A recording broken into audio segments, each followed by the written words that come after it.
Question देखते हैं। In the given figure two tiny conducting ball of identical mass m and identical charge q having from non-conducting thread of equal length l, assuming that theta is so small that tan theta is equal to sin theta, then for equilibrium x is equal to, ये figure है, figure के according ये question है, ध्यान देना है। इस question में जो सबसे इंपॉर्टेंट है वो tan theta is equal to जो sin थीटा की वैल्यू है, इस पर अगर ध्यान देंगे तो क्वेश्चन आसानी से हो जाएगा। चलते हम लोग हैं क्वेश्चन को सॉल्व करते हैं। क्वेश्चन के फिगर के अकॉर्डिंग ही चलना है, इसमें ABD का यूज है, थोड़ा सा ध्यान देंगे तो हो जाएगा ये क्वेश्चन। आते हम लोग ध्यान देते हैं कि कैसे इस क्वेश्चन को फ्रेम करोगे आप। ये यहाँ पे क्वेश्चन के अकॉर्डिंग हमारे पास जो है ये एक फिक्स पॉइंट है। इस फिक्स पॉइंट से हम लोग को क्या करना है कि आप इस तरीके से समझ लो कि दो जो है वो आइडेंटिकल जो बॉल है उनको सेम डिस्टेंस से एल डिस्टेंस से दोनों आइडेंटिकल बॉल, इनका मास सेम है और इनके चार्जेस भी क्या हैं, सेम है। तो सेम चार्जेस हैं और ये सेम डिस्टेंस के हिसाब से चल रहे हैं, तो इनके हिसाब से आपको ध्यान देना है कि किस तरीके से आप पहले आप इम्पॉर्टेंट कर लो कि किस तरीके से आप फ्रेम करने वाले हो क्वेश्चन को। ये थीटा एंगल से हैं यहाँ पे, थीटा एंगल से ये पूरे के पूरे क्वेश्चन के हिसाब से ये चलने वाले हैं। आप ध्यान दे लोगे कि जो आपके पास मास पार्टिकल है, जो मास पार्टिकल है, जो आइडेंटिकल मास पार्टिकल है वो यहाँ पे है। मास पार्टिकल के हिसाब से आपको चलना है। आइडेंटिकल मास पार्टिकल, एक पार्टिकल यहाँ पे है और एक पार्टिकल यहाँ पे है। इन दोनों मास पार्टिकल का जो चार्ज है, जो मास है, वो जो मास है वो क्यू मास है। आप ध्यान रखोगे ये क्यू मास इसका भी है, ये क्यू चार्ज इसका भी है, क्यू चार्ज इसका भी है, एम मास इसके पास भी है, एम मास इसके पास भी है। आइडेंटिकल मास यहाँ पे है और इनके बीच का लेंथ जो है वो एल लेंथ है, जो आपको पता है यहाँ पे फिगर के अकॉर्डिंग। ये दोनों के दोनों थीटा एंगल से क्या किए गए हैं, सस्पेंडेड हैं एक फिक्स पॉइंट से, थीटा एंगल से सस्पेंडेड हैं ये दोनों के दोनों फिगर। अब यहाँ पे आपको ध्यान देना है कि इन दोनों फिगर के बीच में यहाँ पे दिया हुआ है x, तो x डिस्टेंस जो है यहाँ पे ये पूरा यहाँ से लेके यहाँ तक जो डिस्टेंस है वो डिस्टेंस जो है आपके पास जो है वह x डिस्टेंस है, यहाँ से लेके यहाँ तक। अब इस टाइप के क्वेश्चन को करने के लिए आपके पास दिमाग होना चाहिए कि क्या क्या कंडीशन हो सकती है। तो ध्यान दोगे आप लोग, ये जो आपके पास चार्ज है, ये चार्ज जो है ये आइडेंटिकल है, तो ये चार्ज इस चार्ज पे क्या कर रहा है, रिपल्सिव फोर्स लगा रहा होगा। जब ये रिपल्सिव फोर्स लगा रहा है तो किसी एक आइडेंटिकल चार्ज को मान लेते हैं हम लोग हैं, उसी के हिसाब से लेकर चलेंगे। मान लेते हैं कि यहाँ पर हम ए पॉइंट, इसको ए चार्ज मान लेते हैं आइडेंटिकल है, और इसको बी चार्ज मान लेते हैं, और इसी पे हम लोग क्या कर लेते हैं, इसको इस चार्ज का मास जो है वो डाउनवर्ड काम करेगा, मास mg। क्वेश्चन को ध्यान से समझिएगा। यहाँ पर ये mg का यहाँ पर ये वैल्यू है, और यहाँ पर जिस तरीके से अगर आपको ये ABD बनाने आ जाएगा तो आप पूरी तरीके से समझ सकते हो क्वेश्चन को कि क्वेश्चन किस तरीके से आप करोगे। यहाँ पर जो थीटा है, अगर ये थीटा है तो यहाँ पर भी आपको पता होना चाहिए कि यहाँ पर भी क्या करोगे आप, थीटा कंसिडर कर सकते हो क्वेश्चन के अकॉर्डिंग। ये थीटा हो गया तो ये अल्टरनेट एंगल थीटा, यहाँ पर भी आपके पास थीटा थीटा हो जाएगा। अब ये थीटा है तो आप रिजल्ट यहाँ पर क्या कर सकते हैं, टी यहाँ पर हो जाएगा, तो ये पूरी की वैल्यू जो है वो टी कॉस थीटा हो जाएगी। अगर इसमें जो एल लेंथ का है, इसमें जो टेंशन टी लग रहा है, और जब टी यहाँ पर है, अगर जब हम रिजॉल्व कर रहे हैं तो इस साइड जो जाएगा वो चला जाएगा आपके पास टी साइन थीटा। इतना जो है वन आप लोग समझते भी हो, अंडरस्टूड भी है ये। हाँ, जब ये टी साइन थीटा इधर की तरफ वर्क कर रहा हो तो ये वाला चार्ज जो बी चार्ज है वो ए वाले चार्ज पे क्या कर रहा होगा, रिपल्सिव फोर्स क्या कर रहा होगा, कंसीडर कर रहा है, और इस डायरेक्शन में ये जा रहा होगा। यहाँ पे जो है वो इलेक्ट्रोस्टैटिक फोर्स जो है वो लगाया जा रहा होगा इसके थ्रू। अब यहाँ पे हमारे पास वैल्यू है, अब हम इसको इक्वेशन बना करके सॉल्व कर सकते हैं आसानी से। ध्यान दोगे आप, यहाँ पे जो है T sine theta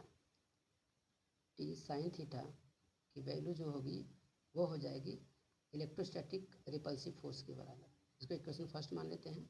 equation second के लिए हम लोग देख लेते हैं कि टी साइन थीटा, जो टी साइन थीटा है वो आ जाएगा आपके mg के इक्वल हो जाएगा, और यहाँ पर ये इक्वेशन नंबर सेकंड हो जाएगा। इक्वेशन फर्स्ट और सेकंड से अगर आप देखोगे तो यहाँ पे टी से टी कैंसिल आउट, यहाँ पर ध्यान रखोगे ये जो है आपके पास जो है वो टी कॉस थीटा होगा, mg के लिए जो होगा वो टी कॉस थीटा होगा। तो यहाँ पे आप क्या कर दोगे, टी साइन थीटा की जगह पे यहाँ पे टी कॉस थीटा कर दीजिए। अब फ्रॉम इक्वेशन फर्स्ट और सेकंड से आप देखोगे तो आपके पास आ जाएगा sine theta by cos theta, T sine T जो है टी से टी कैंसिल आउट हो जाएगा और आपके पास बचेगा tan theta. Tan theta is equal to F E electrostatic force upon M G, ये आपके पास है। अब इसी वैल्यू को आइडियल मान करके आपको चलना होगा, इसी वैल्यू के हिसाब से आपको क्वेश्चन को सॉल्व करना है, ये ध्यान रखो। कंडीशन आपके पास एक है कि साइन थीटा और टेन थीटा नियरली इक्वल हैं, ये भी ध्यान देना होगा आपको। Tan theta is nearly equal to sine theta, इसी क्वेश्चन के हिसाब से आपको देखना है। तो आप ध्यान रखोगे कि ये पूरी वैल्यू अगर x है तो यहाँ से लेके यहाँ तक की जो वैल्यू होगी वो x/2 होगी, और जब थीटा यहाँ पे तो थीटा के सामने वाला जो होता है वो परपेंडिकुलर होता है, ये आपको पता है। अब यहाँ पे टेन थीटा की जगह पर हम साइन थीटा को पुट करके वैल्यू को रख सकते हैं, यानी कि यहाँ पे जहाँ पे टेन थीटा है, टेन थीटा की जगह पे हम लोग लिख सकते हैं sine theta. Sine theta is equal to F E. अब यहाँ पे इलेक्ट्रोस्टैटिक फोर्स, ये दो चार्जेस हैं, यहाँ पे एक चार्ज ये है आपके पास और एक चार्ज जो है ये है। इन दोनों चार्जेस के कारण जो हमारे पास फोर्स लग रहा है उस फोर्स की वैल्यू के साथ हम लेकर चलने वाले हैं। तो यहाँ पर होगा sine theta is equal to electrostatic force. तो इलेक्ट्रोस्टैटिक फोर्स का हम लोग वैल्यू निकाल लेते हैं, के की वैल्यू आएगी, तो जो के की वैल्यू है उसको हम 1/4 पाई एप्सिलॉन नॉट के फॉर्म में डायरेक्ट रख देते हैं यहाँ पे, 1/4 पाई एप्सिलॉन नॉट Q1 Q2, ये चार्ज और ये चार्ज दोनों चार्ज का, तो ये हो जाएगा आपके पास Q square, Q1 Q2 Q square हो जाएगा अपान, अब आपके पास जो वैल्यू है वो क्या हो जाएगा R स्क्वायर। इन दोनों के लिए देखिए यहाँ पे ध्यान दीजिए, ये दोनों के कारण जो है फोर्स लग रहा है, तो पूरा का पूरा डिस्टेंस आप कंसीडर करेंगे x स्क्वायर, यहाँ तक हो गया आपके पास। तो अब इसके बाद डिवाइडेड बाई mg है, mg है तो डाउनवर्ड या नीचे की तरफ क्या हो जाएंगे mg कर दीजिएगा आप। यहाँ तक क्लियर हो गया। अब ये साइन थीटा की वैल्यू हम लोग यहाँ पर पाइथागोरस थ्योरम का यूज़ करने वाले हैं। पाइथागोरस थ्योरम का यूज़ करने के बाद आपको पूरा पूरा जो है क्वेश्चन का आंसर आपके पास आ जाएगा। तो जब थीटा यहाँ पे है तो theta sine theta is equal to क्या हो जाएगा, परपेंडिकुलर बाई हाइपोटेन्यूज। थीटा ये है तो यहाँ पर आपके पास हो जाएगा, यानी sine theta is equal to perpendicular, perpendicular की वैल्यू क्या हो जाएगी x/2।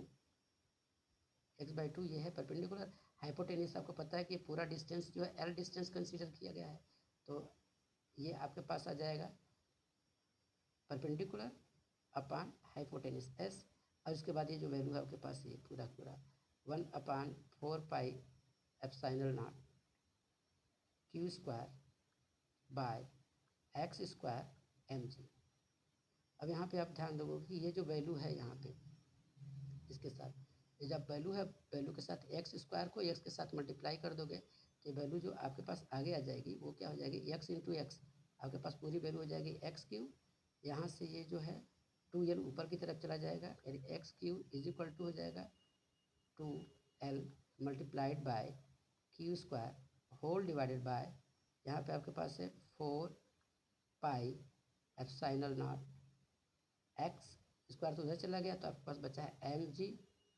यहाँ पर से आप ध्यान दोगे कि यहाँ पे जो 2 है, 2 क्या करेगा, 2 को 2 जो है ये 2 2 जा 4 कैंसिल आउट हो गया, तो आपके पास जो वैल्यू बचा हुआ है वो वैल्यू जो बची हुई है वो हो जाएगी आपके पास कितना, Q स्क्वायर, यानी कि Q स्क्वायर हो जाएगा और into L, Q square into L अपान, अब ये 2 बचा सिर्फ आपके पास 2 पाई एप्सिलॉन नॉट mg। ये वैल्यू जो है x3 के इक्वल होगा। तो सब जब हम x की वैल्यू अगर रखना चाहते हैं कि x इज इक्वल टू क्या हो जाएगा, तो x इज इक्वल टू आप देख लोगे वैल्यू जो हो जाएगी x इज इक्वल टू, ये q है तो ये पूरे का क्या करेंगे 1/q हो जाएगा पावर पे, यानी कि आपके पास हो जाएगा Q square into L divided by 2 pi epsilon not mg। और ये जब ये पावर जब यहाँ पे लेके यूज करेंगे तो ये पूरा पूरा पावर यहाँ पे इसको 1/3 के फॉर्म में लिखा जाएगा, और इस तरीके से देखेंगे तो आपका ये आंसर जो होगा वो सही होगा। इंपॉर्टेंट क्वेश्चन है, इसको ध्यान दीजिएगा। Okay, thank you.